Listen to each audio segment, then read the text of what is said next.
It is time to prove it. Heretofore, which is a fancy way of saying until now, we have all been reading different texts through independent reading. You've all been selecting your own books and reading them, and that's great. It's what we want. But there's a time and a place for us to have a shared reading, and that time has come. As we share the experience of reading the same text as a class, we will practice deciding what we individually see as the theme of that text. Excuse the dinging, that was my cell phone. So if you need a refresher on what theme is, don't worry. You've got one coming. I'm going to refresh your memory on what theme is and how to figure out what one is. But why should anyone believe you? If you say something is the theme of something, and you're all going to have different answers for this, even if we are reading the same text, why should somebody believe you just because you said so? Of course not. You're going to have to prove that what you said is true. It's time to learn all about strong evidence. Now, we did talk quite a bit about evidence when preparing for your junior project and you collected evidence for a thesis. This is very, very similar. But now, instead of reading informational text and doing research with nonfiction, we are working on learning target RL, which stands for reading literature. So we are focusing on finding strong evidence in a piece of fiction, a piece of literature. So by the end of this playlist, your goal is to be able to say, I can cite strong and thorough textual evidence to support analysis of what the text says. And the type of text would be a literary creative piece. So that is how this is very different than me analyzing the evidence you collected for a research project.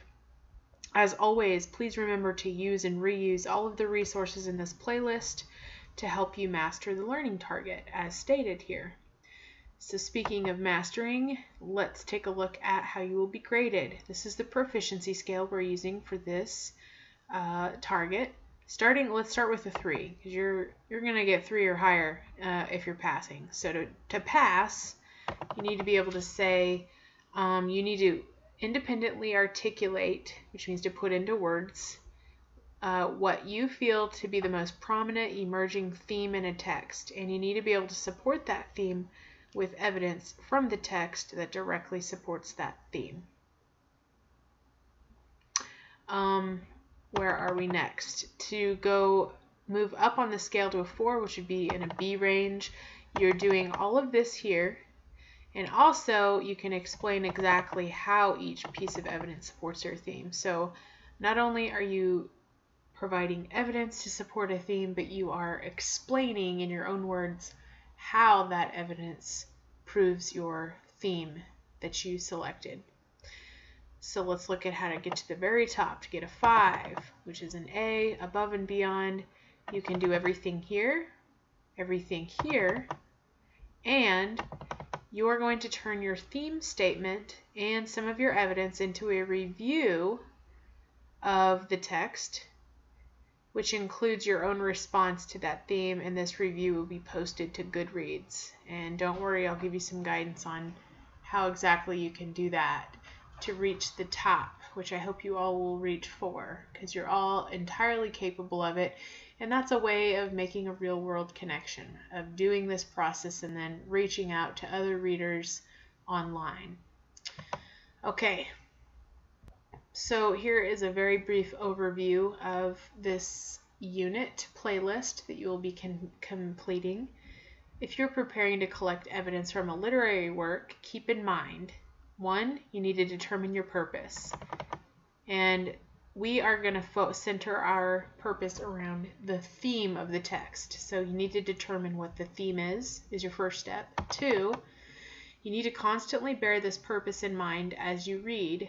Okay, so you're going to be able to collect evidence only if you are consciously thinking about what you're collecting evidence for, obviously. 3, you need to have a system for, quote, marking the text that works for you and the text you are reading. I put this in quotes because you will not be allowed to mark the text because it'll be a book that I lend you. So if you write in it, then whoever reads that book next will be very confused by all of your markings and they won't be able to make their own. So your system, I'll talk about this in the playlist, but some options would be sticky notes, marking things with sticky notes. You could have a little bookmark that you make notes on as you read. There's lots of different ways we can do this, so you need to come up with a system that works for you. 4, make sure your evidence is strong, and I'll talk about how you can do that. And then 5, be able to fully explain yourself. And remember, that's how you get up to a 4, is to be able to explain how the evidence you've collected proves your point.